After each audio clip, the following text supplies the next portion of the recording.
As you guys know, I like training multiple disciplines at once. I also like training unusual moves, and I like getting outside and throwing logs around, climbing trees. This all keeps me versatile and adaptable, and I just find it a really fun way to train.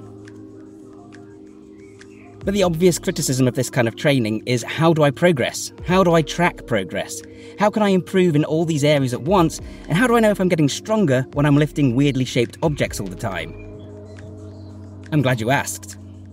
In this video, my aim is to convince you that you can enjoy fun and varied training while still seeing consistent progress. And I want to outline some of the ways that I track my progress, even with my training being so sporadic. So first of all, there's no reason that you can't have multiple goals in different areas. Right now, I'm working on my boxing technique, my jump rope technique, my hand balancing. I'm building mobility in my shoulders and my hips. I'm trying to unlock a decent straddle planche, develop my biceps and shoulders. I want to get stronger on the bench press. You get the idea. But if a bodybuilder can add size to their biceps and their quads and their lats simultaneously, to name a few, then I can improve my jump rope and my bench press, right? Especially as skills are less difficult to develop in terms of the impact on the nervous system. Of course, training for multiple goals is always going to be harder and slower than if you were to focus all your attention on just one. If I was totally fixated on handstand push-ups, say, then it would make sense to stop everything else. If I did that for a few months, I could likely take the handstand push-ups pretty far, and that's certainly one option. Having a period dedicated to just one skill and then simply maintaining that in the background while you work on the next. But I don't find that particularly rewarding. And I'd be upset to lose my physique, my cardio, and whatever else in the meantime. Besides, my attention span is too short. Monday, I might be all about throwing kicks, and then Wednesday, I want to bulk up and get super strong. Maybe you can relate. So I juggle these multiple goals, knowing that it's a compromise, knowing that I will progress in each area more slowly, but that's okay. I'm still progressing, and I'd rather be pretty good at a whole ton of skills than amazing at just one and rubbish at everything else. So with that in mind, skills are very much what I'm focused on for the most part. The things that appeal to me most are developing my kettlebell swings, for example, my shield cast now, punching faster and lighter, running better, doing cool tricks on the jump rope. I'm all about movement after all, and strength in many cases is a skill, to paraphrase Pavel. The good news is that skills fit easily into most programs. Hitting a heavy bag, practicing kicks, doing handstands, none of it puts that much strain on my nervous system.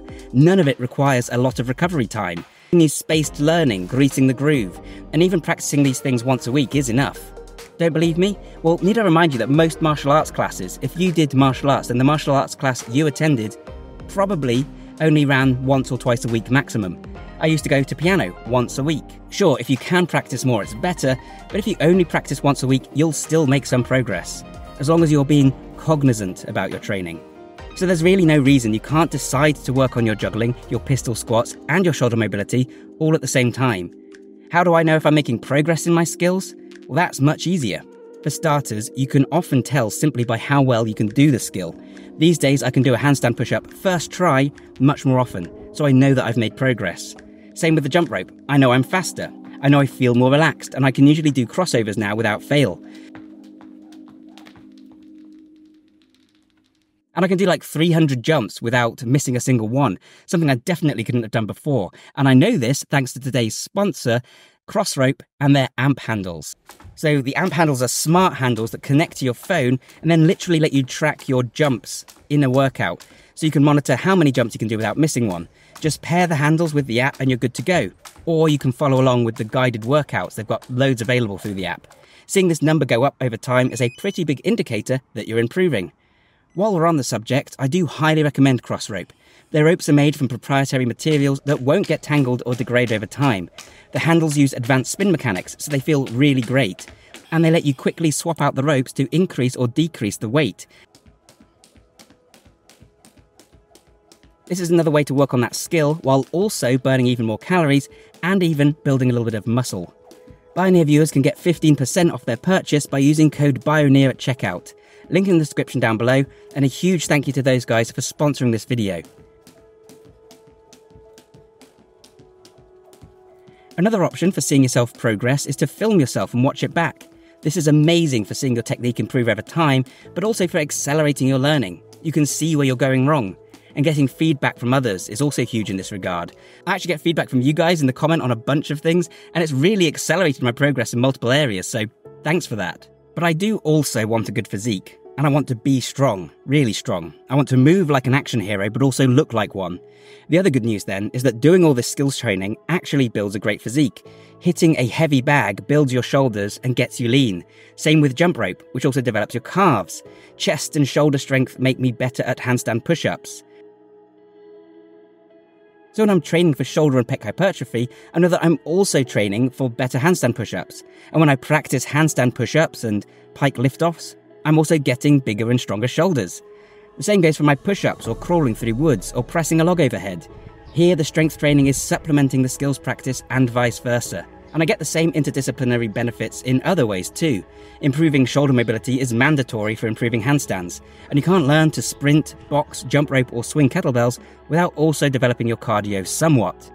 But this might still all sound a little slapdash and sporadic. Am I really getting stronger or improving cardio with such a random approach? Well, in terms of developing max strength and size, there's a few things to consider. First, there's enough evidence to suggest that training once a week is enough to maintain your gains. So as long as I can fit one session of heavy lifting in per week, I shouldn't lose too much progress. That seems to hold true for me in my experience, and it's especially true if you consider all that stuff I'm also doing.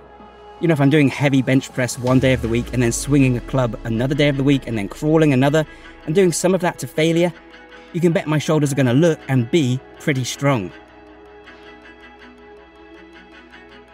Especially when I decide to throw some extra strength training or hypertrophy work in during those other workouts. Finished with handstand practice?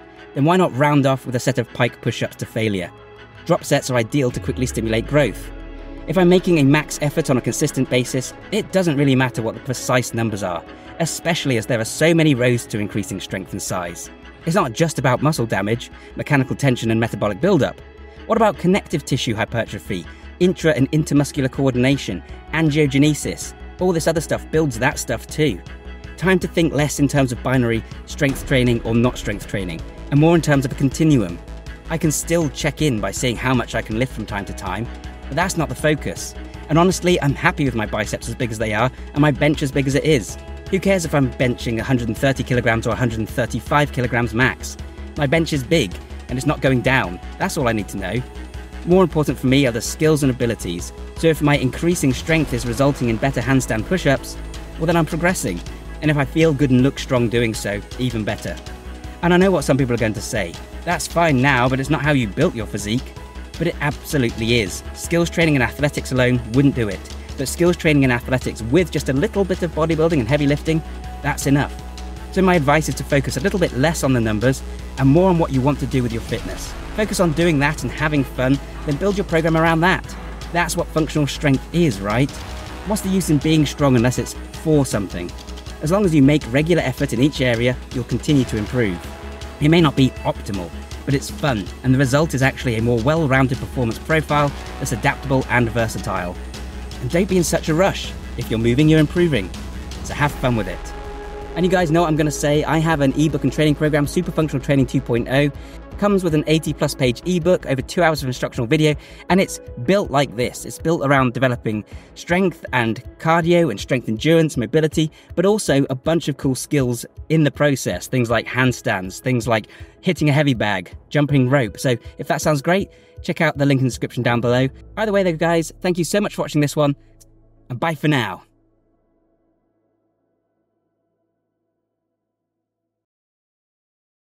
Oh, it's so hot in this car, I'm sweating like a pig.